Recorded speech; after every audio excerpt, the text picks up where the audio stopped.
където се гнезди нощта и глъхне хладно в зодиака, октомври, сухите листа откърмени в плъста на мрака. Къде летите и защо дървото живо сте презрели? Там чужд е Ветлеем и гол, а яслите не сте прозрели.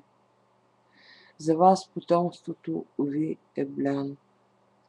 Безполовата злоба изпълва мрачните ви дни. Безплодни ще горите гроба. И на предела тишина, сред безпонятната природа, не вам отдават своя дан, не вам, а на звездите, вечните народи.